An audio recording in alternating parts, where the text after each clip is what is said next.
कुछ एस्ट्रोनॉट्स की टीम गलती से एक ऐसे प्लैनेट पर पहुंच गई जहां पर एक नहीं बल्कि तीन सन थे। वहां पर जाने के बाद उन्हें कुछ खतरनाक चीजों का सामना भी करना पड़ा जिसके बारे में किसी ने सोचा भी नहीं था। इस एडवेंचरस और साइंस फिक्शन कहानी की शुरुआत होती है एक स्पेस क्राफ्ट को दिखाते हुए। स्पेस क्राफ्ट के अंदर कई सारे एस्ट्रोनॉट क्रू मेंबर मौजूद थे जो अपने टारगेटेड लोकेशन की तरफ जा रहे होते हैं। दरअसल उनके स्पेसशिप में एक बहुत ही बड़ा क्रिमिनल मौजूद था।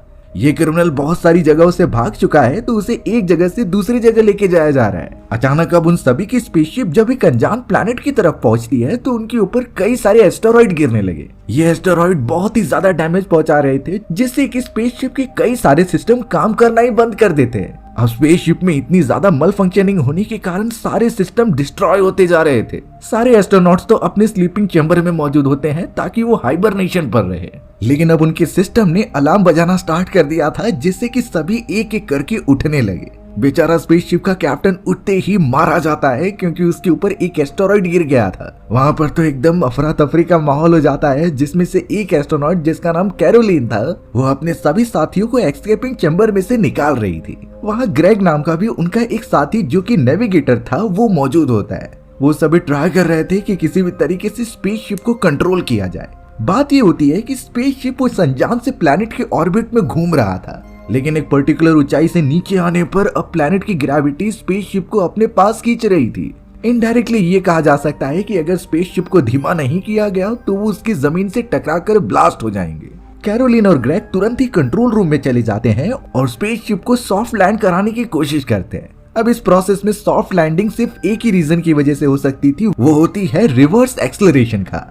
यानी अगर स्पेसशिप के सारे थ्रस्टर्स और इंजन दूसरी दिशा में फायर करने लगे तो ग्रेजुअली स्पेसशिप की स्पीड अपने आप ही कम हो जाएगी। ऐसा ही सेम प्रोसेस कई सारे रॉकेट्स और बड़े बड़े स्पेसशिप को लैंड कराने के लिए किया जाता है, लेकिन देखकर लग रहा था कि कैरोलिन और ग्रेग के पास ज्यादा टाइम नहीं है। उन्होंने तो अपने स्पेसशिप के कई सारे पार्ट्स फेंकना स्टार्ट कर दिया जिससे वो थोड़ी हल्की हो जाए, लेकिन ये आइडिया कुछ ज्यादा काम नहीं कर रहा था। उनकी स्पीड इतनी ज्यादा बढ़ती जा रही थी कि अब वो बहुत ही क्लोज होते हैं उस प्लैनेट की जमीन से टकराने से।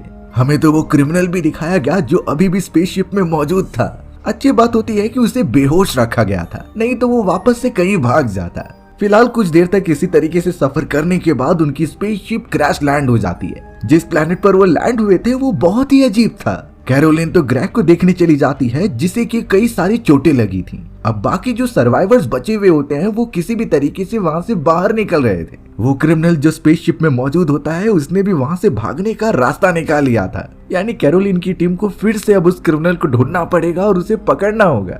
ग्रेग इतना घायल था और वहां पर मेडिकेट भी नहीं मौजूद होती कि उसका इलाज किया जा सके, तो ऑब्वियस बात है कि उन सभी को ग्रेग को यहाँ पर छोड़कर ही जाना होगा। अब यहाँ बाकी क्रू मेंबर्स जब उस प्लैनेट पर कदम रखते हैं तो वहाँ पर ऑक्सीजन अच्छी मात्रा में थी, लेकिन जब ऊपर की तरफ उनकी नजर गई तो वहाँ पर एक सन नहीं बल्कि 3 सन मौजूद थे। ज्यादा गर्मी होने की वजह से चारों तरफ का इलाका एकदम से बंजर हो चुका था। दूर दूर तक कुछ भी नहीं दिखाई दे रहा होता, बट अब उनके पास कम्युनिकेशन डिवाइस भी नहीं है जिससे वो रेस्क्यू टीम को यहाँ पर बुला सके। तो फिलहाल के लिए उन्हें यहाँ पर सरवाइव करना होगा किसी भी तरीके से। पर उन्हें क्या पता कि जिस प्लैनेट पर वो लोग लैंड हुए हैं वो बहुत ही खतरनाक है।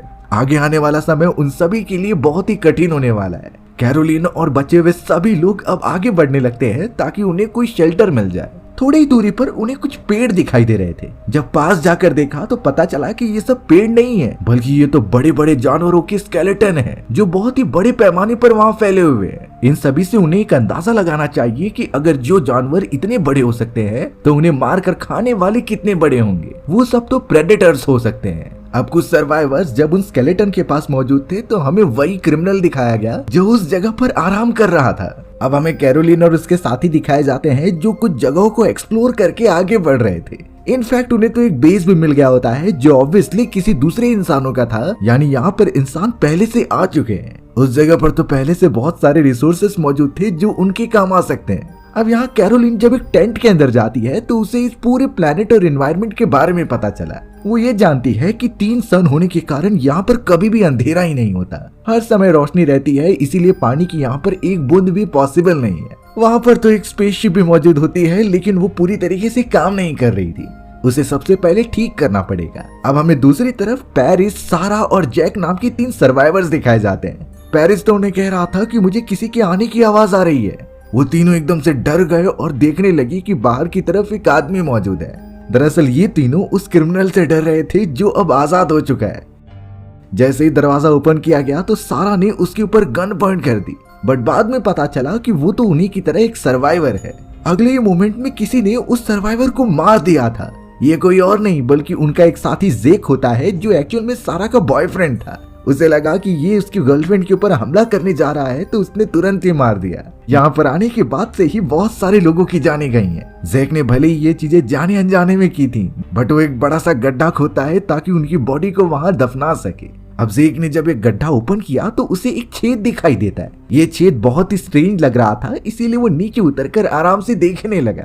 जेक को यहाँ समझना चाहिए कि अगर वो अनजान प्लेनेट पर है और उसे जमीन के अंदर कोई खड्डा दिखाई दे रहा है तो ऑब्वियस बात है कि उसके अंदर कोई तो गया होगा।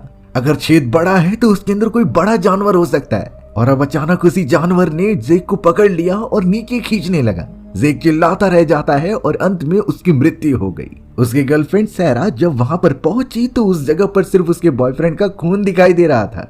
उसे भी नहीं पता कि आखिर ये किसने किया, बट उस जगह पर वही क्रिमिनल जिसका एक्चुअल नाम रेडिक था वो मौजूद होता है। सारा को देखते ही लग गया कि शायद इसी क्रिमिनल ने मेरे बॉयफ्रेंड का कत्ल किया है, पर रेडिक इन चीजों के बारे में नहीं जानता था। वो तो वहां से अपनी जान बचाकर जाने लगा, बट अचानक उसके ऊपर हमला कर देता है विलियम। विलियम ने गोली की आवाज सुन ली थी, इसीलिए वो यहाँ पर आ गया होता है। उसे रेडिक की कमजोरी पता थी, इसीलिए विलियम ने सीधा उस क्रिमिनल का चश्मा ही निकाल दिया। अब यहाँ उस क्रिमिनल की एक प्रॉब्लम होती है कि वो दिन के समय ज्यादा अच्छे से देख नहीं सकता था। रेडिक को तो अब वो सब पकड़कर पूछताछ के लिए लेकर आ जाते हैं। कैरोलिन तो अब यहाँ पूछने लगी कि आखिर तुमने जेक को क्यों मारा? तुम्हें बिल्कुल हक नहीं होता इतने सारे लोगों की जानें लेने का। बट रेडिक कहता है कि इससे पहले मैंने बहुत सारी जानें ली, लेकिन जेक कैसे मरा उसे भी नहीं पता। कैरोलिन ये जानना चाहती थी, इसीलिए वो खुद उस गड्ढे के अंदर जाकर देखने लगी। वो जब वहां पहुंचती है तो वहां कई सारी सुरंगें बनी हुई थी। ऐसा लग रहा था कि किसी ने उसे खोदा है। थोड़ी दूरी पर उसे जेक के बॉडी पार्ट्स दिखाई देते हैं, यानी उसे किसी ने अलग कर दिया था। वहां पर कुछ उसे आवाजें आने लगी और पीछे मुड़ने के बाद पता चला कि ये कुछ अलग टाइप के क्रिएचर्स हैं जिन्हें की एक्चुअल में रैप्टर्स कहा जाता था। यही रैप्टर्स थे जिन्होंने जेक और बाकी लोगों की जानें ली होती हैं उस गुफा के अंदर से।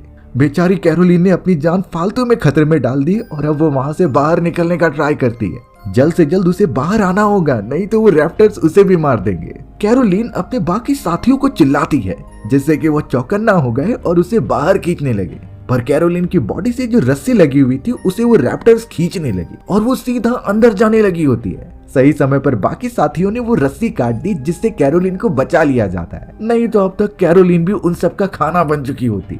विलियम तो अब सीधा रेडिक के पास आ गया और उससे कहने लगा कि तुम्हें हमारी मदद करनी होगी यहाँ से निकलने के लिए। रेडिक जैसा दिखता था वैसा है नहीं, वो आधा इंसान है और आधा रोबोट। उसके अंदर नॉर्मल इंसानों से कई ज्यादा शक्तियां और एबिलिटी हैं। विलियम ने रेडिक के ऊपर भरोसा करके उसे आजाद कर दिया, लेकिन रेडिक इसका वादा नहीं कर सकता कि वो उन सभी की जान बचाएगा ही। अब उन सभी के पास जितने भी रिसोर्सेज होते हैं वो उन्हें जमा करके आगे बढ़ने लगे। उस प्लेनेट पर तो अब गर्मी काफी ज्यादा बढ़ चुकी थी। कैरोलिन बहुत देर से ट्राई कर रही थी कि वो खराब पड़े हुए स्पेसशिप को ठीक कर दे, लेकिन स्पेसशिप को जो पावर्स मिलती थी तो उसके पावर सेल से खराब हो चुके होते हैं। उन्हें टोटल 4 पावर सेल्स चाहिए जो कि अभी उनके पास सिर्फ एक ही है। इस तरीके से तो वो कभी भी इस प्लेनेट से बाहर ही नहीं निकल पाएंगे। और सबसे बड़ा खतरा रात होने का, क्योंकि वो क्रिएचर्स और रैप्टर्स रात के समय निकलते थे जो कई महीनों में शायद एक बार होता था। हमें अब उस जगह पर मौजूद एक मेंबर जिसका नाम एबू होता है उसके 2 बेटे दिखाई गए। उनमें से उसका एक सन सीधा चला जाता है पीछे वाले एरिया में जहाँ बहुत ही ज्यादा अंधेरा था। अब वो बेचारा लड़का जाने अनजाने में किसी भी चीज को दबा देता है जिससे कि ऊपर वाला एक डोर ओपन हो गया। वहां पर मौजूद कुछ बायो रैप्टर्स मौजूद थे जो अब उड़ते हुए उसके ऊपर हमला करने लगे। ये रैप्टर्स धूप लगने की वजह से ट्रिगर हो चुके होते हैं। बेचारा वो लड़का बहुत जोर से चिल्ला रहा था और सभी लोग अंदर आकर उसे ढूंढने लगे। चारों तरफ के रास्ते को देखा जाता है, बट जैसे ही एक डोर को ओपन किया गया तो वो बायो रैप्टर्स वहां से बाहर निकलने लगे। बेचारा एबू जब अपने बेटे को देखता है तब तक वो मर चुका था। यानी इससे अंदाजा लगा सकते हैं कि वो बायो रैप्टर्स भले से ही छोटे हैं, लेकिन उनके पास बहुत ही नुकीले दांत और नाखून मौजूद थे।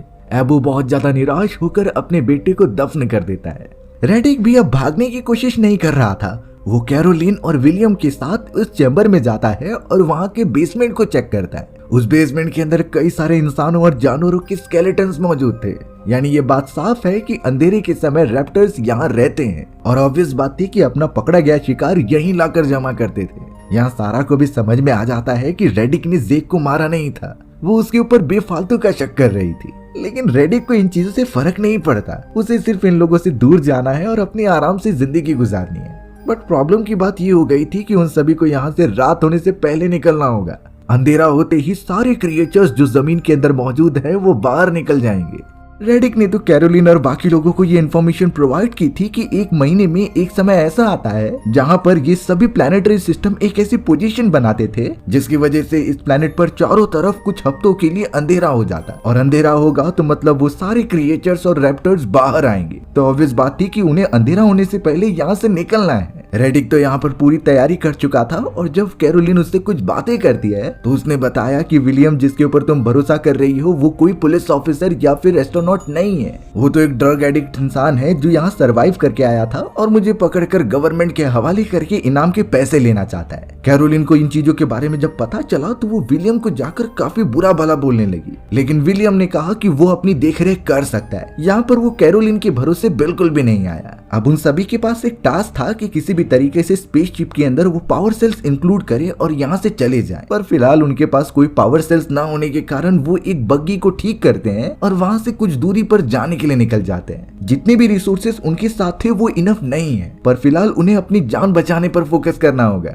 हमें तो अब दूर से दिखाई पड़ रहा था कि वो इक्लिफ फॉर्मेशन बनने वाली है। सारे प्लैनेटरी सिस्टम एक ऐसी पोजीशन बनाते हैं जिससे कि ये करंट वाला प्लैनेट एकदम अंधकार में डूब जाएगा। वो सब बहुत ही तेजी से काम तो करते हैं, लेकिन वो अंधकार इतनी जल्दी फैला कि जमीन के अंदर मौजूद वो सारे बायोरैप्टर्स और बड़े बड़े क्रिएचर्स बाहर निकलने लगे होते हैं। ये कुछ ऐसे भी क्रिएचर्स थे जो अब तक रिवील नहीं किए गए। वो आसमान पूरा खतरनाक रैप्टर से भर चुका था। सभी वहाँ से कहीं सेफ जगह पर भागने के लिए निकलते हैं, बट सारा और रेडिक एक जगह पर गिर गए थे। लेकिन रेडिक को देखकर लग रहा था कि शायद उसे इन रैप्टर से बचने का तरीका पता है। उसने सारा को कहा कि तुम जमीन पर ही लेटे रहो और ऐसा प्रिटेंड करो कि तुम मर चुके हो। लिटरली ये टेक्निक काम आती है और वो बायोरैप्टर्स उन्हें बिना कुछ किए आगे निकल गए थे। चारों तरफ अंधेरा होने के कारण रेडिक अपने ग्लासेस निकाल सकता था। उसे तो अब अपनी आंखों की वजह से रात के समय हर एक चीजें दिखाई दे रही थी। यहाँ तक कि रेडिक ने ये भी सेंस कर लिया था कि सारे छोटे छोटे रैप्टर्स निकल चुके हैं और अब काफी बड़े और खतरनाक रैप्टर्स आने वाले हैं। उन्हें जल्द से जल्द कोई शेल्टर ढूंढकर यहाँ से निकलना होगा।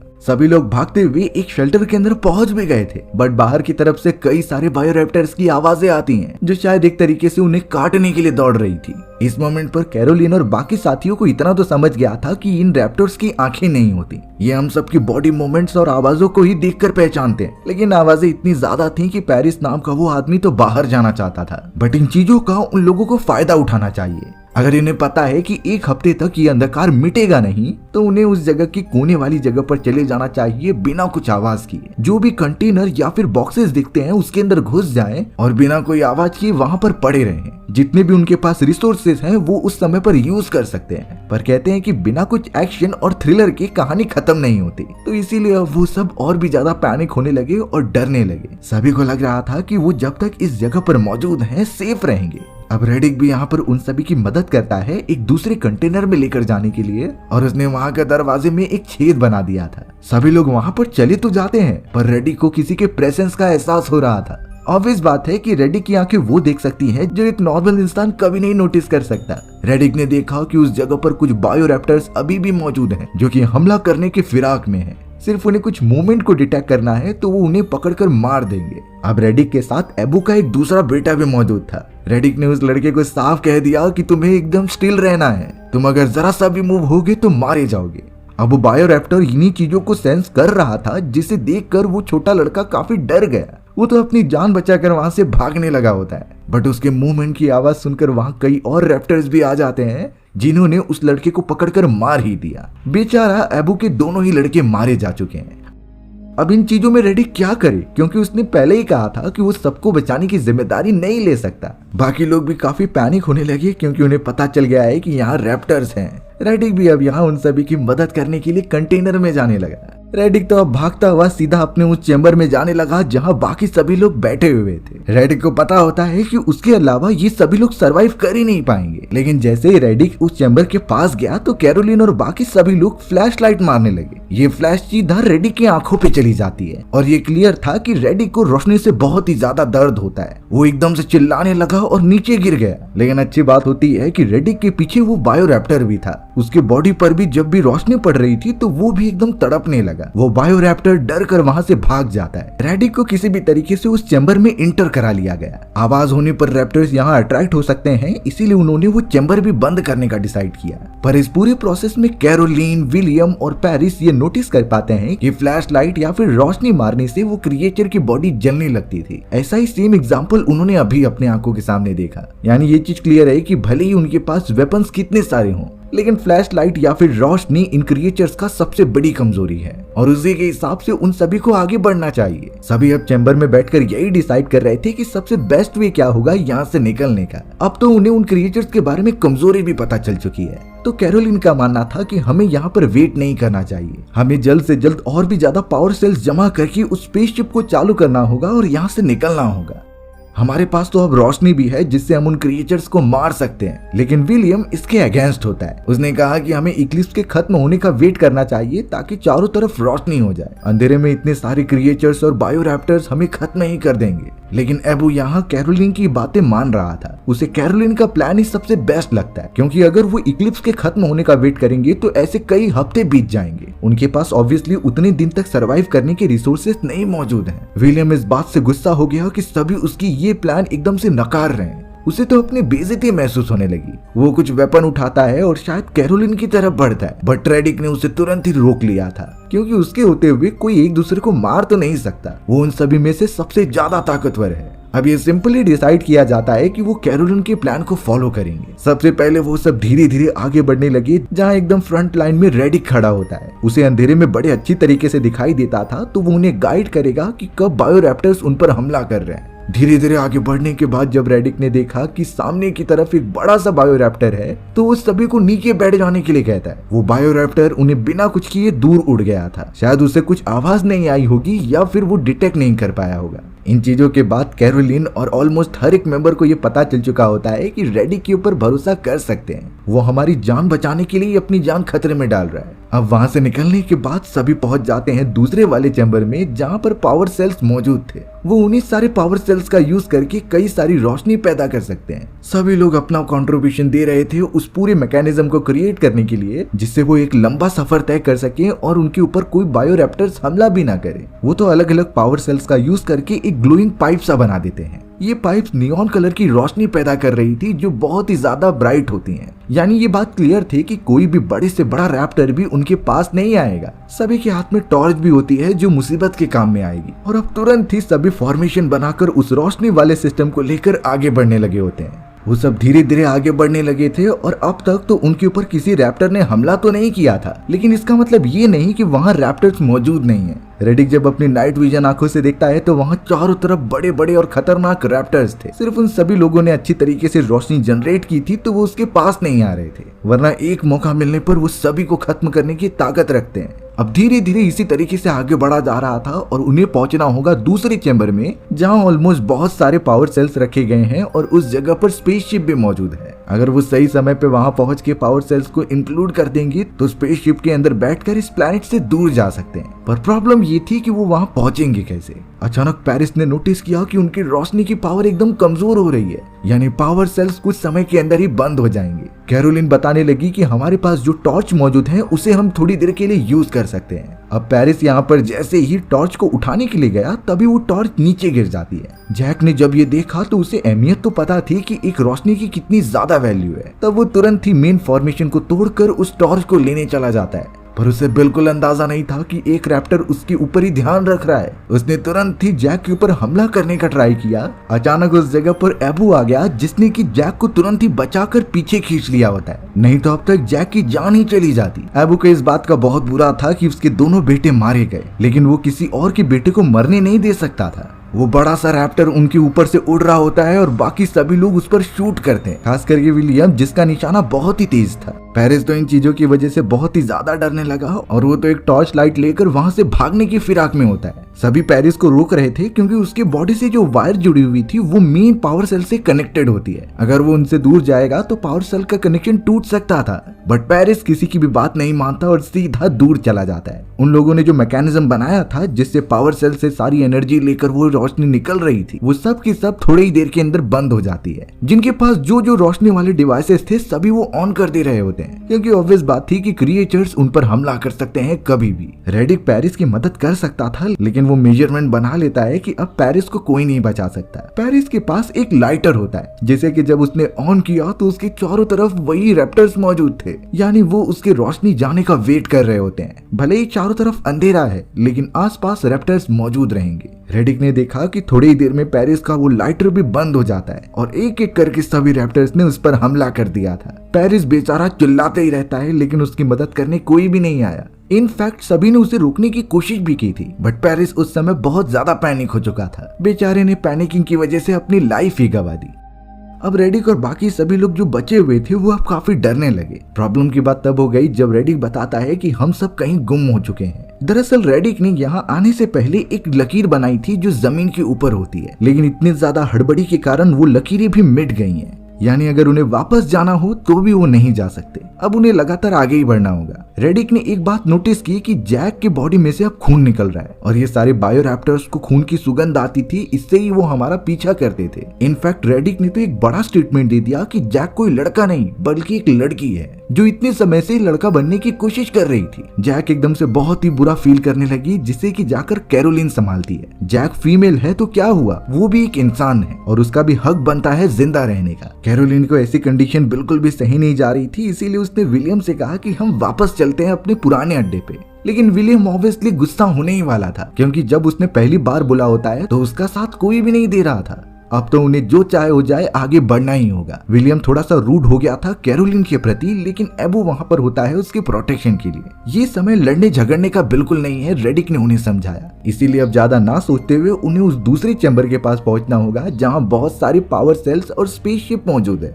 वहीं से वो बचकर इस प्लेनेट से दूर जा सकते हैं। अब जितने भी रोशनी वाले डिवाइसेस थे उसे ऑन करके वो आगे बढ़ने लगे। एज ऑलवेज रेडिक ही एकदम फ्रंट पे होता है और उन्हें खतरे के बारे में बताता है। अब थोड़ा आगे आने के बाद विलियम थोड़ा सा क्रूएल हो जाता है। उसने रेडिक को कहा कि हम जैक को एक चारे की तरह यूज कर सकते हैं। जैक को दूसरी तरफ फेंक देंगे जिससे क्रिएचर उसकी तरफ अट्रैक्ट होंगे और हमें आगे बढ़ने का मौका मिल जाएगा। रेडिक ये चीजें बिल्कुल भी एक्सेप्ट नहीं कर सकता था और उनके विचार एक दूसरे के अगेंस्ट होने के कारण उन दोनों के बीच एक फाइट होने लगी। रेडिक और विलियम एक दूसरे को बहुत अच्छी टक्कर दे रहे होते हैं ताकि वो अपने विचारों को कायम रख सकें। विलियम जो जैक को मारना चाहता था, वहीं रेडिक जो उसे प्रोटेक्ट करना चाहता था। फाइटिंग स्किल्स में तो देखकर लग रहा था कि दोनों का लेवल एकदम सेम है, लेकिन रेडिक के पास काफी ज्यादा ताकत थी जिससे कि वो विलियम को बहुत डैमेज प्रोवाइड कर रहा था। रेडिक विलियम को काफी डैमेज पहुंचाता है और उससे दूर फेंक देता है। विलियम के हाथ में जो टॉर्च थी वो भी अब बुझ चुकी होती है, यानी चारों तरफ अंधेरा होने की वजह से क्रिएचर्स उन पर हमला करने लगे थे। रेडिक तो अपने आप को बचाकर छुप जाता है, बट ये विलियम नहीं कर पाया। विलियम के ऊपर कई सारे रैप्टर्स ने हमला करना स्टार्ट कर दिया होता है। भले ही उसके पास गन थी, लेकिन रैप्टर्स की क्वांटिटी ज्यादा होती है। उन सभी लोगों ने विलियम को पकड़ा और जान से मार दिया। रेडिक किसी भी तरीके से कैरोलिन और बाकी मेंबर्स के पास पहुंच जाता है। वो कहने लगा कि हमें अब एक शॉर्टेस्ट रास्ता देखना होगा जो कि इन रैप्टर्स के घोंसले से होकर जाता है। रेडिक ने सारे पावर सेल्स ले लिए थे और सारी रोशनी वाली चीजें जलाते हुए वो आगे बढ़ रहे होते हैं। रेडिक ने तो उन रैप्टर्स के स्केलेटन में एक ब्लाइंड स्पॉट ढूंढा होता है जो उनकी कान के ठीक नीचे मौजूद था। वहां मारने पर ये क्रिएचर्स बहुत आसानी से मर जाएंगे। अब उनके घोंसले तक पहुंचने पर ही कई सारे रैप्टर्स हवा में उड़ने लगे, बट उनके पास रोशनी थी तो वो उनके ऊपर अटैक नहीं करते। उल्टा बहुत सारे रैप्टर्स तो एक दूसरे के अंदर ही कोलाइड होकर गिर जा रहे थे। जल्द से जल्द वो पहाड़ी वाले इलाके को पार करते हुए स्केलेटन वाले एरिया में आ जाते हैं। अचानक अब एक क्रिएचर जो मर चुका था वो जिंदा हो जाता है। उसने तुरंत ही एबू के सबसे बड़े बेटे का पैर पकड़ लिया और उसे खींचने लगा। एबू और बाकी सब किसी भी तरीके से उन्हें बचाने में लग जाते हैं। वहाँ दूसरी तरफ जब रेडिक आगे बढ़ रहा था तो जैक भी उसके पीछे जाती है, बट अचानक उसके ऊपर से वही रैप्टर आ गया जो जैक के ऊपर झपट्टा मार देता है। कैरोलिन टॉर्च की मदद से उस क्रिएचर को दूर तो भगाती है, लेकिन वो टॉर्च भी टूट गया होता है। अब पता नहीं वो क्रिएचर इन दोनों को क्या करेगा। पर सही समय पर रेडिक आकर उसके दोनों हॉर्न्स को पकड़ लेता है और उसी ब्लाइंड स्पॉट पर हमला करता है जहां उनकी कमजोरी थी। ऐसा करते ही क्रिएचर मर गया और वो सभी लोगों को बचा लेते हैं। लेकिन सबसे बुरी खबर ये थी कि अब उस जगह पर बारिश आने लगी, यानी जितने भी रोशनी वाली चीजें और आग उनके पास मौजूद थी वो बुझ जाएगी। ऐसा होते ही सबसे पहले क्रिएचर ने एबू के सबसे बड़े बेटे को पकड़ लिया और उसे मार दिया होता है। एबू चिल्लाता रह गया क्योंकि अब तो उसकी पूरी फैमिली खत्म हो चुकी है। लेकिन रेडिक किसी भी तरीके से एक गुफा को देखता है जहां पर वो सब छुप सकते हैं, तो उसने जैक, कैरोलिन, एबू और सभी को छुपा दिया जिससे कि उनके अंदर कोई रैप्टर्स घुस ना सके। वहीं अब रेडिक सारे पावर सेल्स को लेकर अब स्पेसशिप में चला गया जिसे कि अब एक्टिवेट करना होगा यहाँ से निकलने के लिए। बेचारे कैरोलिन, जैक और एबू, उनके पास एक ही फ्लेम बची हुई थी जो धीरे धीरे बुझ रही होती है। उनकी रोशनी जैसे ही बुझने लगी तभी उनकी नजर ऊपर की तरफ जाती है। वहाँ पर कुछ कीड़े मौजूद थे जो अपनी बॉडी से रोशनी पैदा कर रहे होते हैं, तो इसीलिए कैरोलिन ने उन सभी को एक जार में बंद कर दिया ताकि वो उसे एक टॉर्च की तरह यूज करें। रेडिक तो किसी भी तरीके से इंजन को चालू करने में कामयाब हो जाता है, बट कैरोलिन को लगने लगा कि रेडिक हमें छोड़कर चला जाएगा, तो वो उसके पीछे जाती है। दोनों के बीच थोड़ी बहस होने लगी, बट एंड में रेडिक मान गया था। वो तो जल्द से जल्द गुफा में जाकर एबू और जैक को लेकर आ जाते हैं, पर अब उनके सामने कुछ क्रिएचर्स मौजूद थे। रेडिक की जिम्मेदारी थी बाकियों की जान बचाना, तो वो भागते हुए उन्हें स्पेसशिप में बिठा देता है। बट प्रॉब्लम हो गई कि अब रेडिक दोनों क्रिएचर के बीच घिर चुका था। कैरोलिन को लगने लगा कि शायद रेडिक मर जाएगा, बट थोड़ी ही देर में वो चिल्लाते हुए आगे आता है और उसके बॉडी पर बहुत सारे घाव दिखाई दिए थे। कैरोलिन पूरी तरीके से रेडिक की मदद कर रही थी स्पेसशिप में आने के लिए, पर अफसोस एक क्रिएचर वहां पर आता है जिसने कि कैरोलिन को पकड़ लिया और वो लेकर चला जाता है। रेडिक अब जल्द से जल्द स्पेसशिप में आकर एबू और जैक को बिठाता है और इंजन को ऑन कर देता है। रास्ते में जितने भी क्रिएचर्स आ रहे थे वो जलकर मारे गए। थोड़ी ही देर में वो सब उस प्लैनेट से दूर स्पेस में पहुंच गए होते हैं। भले ही उन्हें पता नहीं कि वो कहां जाएंगे, लेकिन एटलीस्ट वो सेफ हैं। रेडिक को भी अब एक फैमिली मिल चुकी थी जो एंड तक उनका साथ देगा, और ये कहानी भी यहीं खत्म हो जाती है। सो व्यूअर्स, आपको ये स्टोरी कैसी लगी कमेंट सेक्शन में बताना भूलना मत। और अगर आपको मेरा एक्सप्लेनेशन 1% भी अच्छा लगा होगा ना, तो वीडियो को लाइक एंड चैनल को सब्सक्राइब जरूर कर देना। मिलते हैं इसी तरीके की मजेदार वीडियोस में, तब तक के लिए बाय बाय।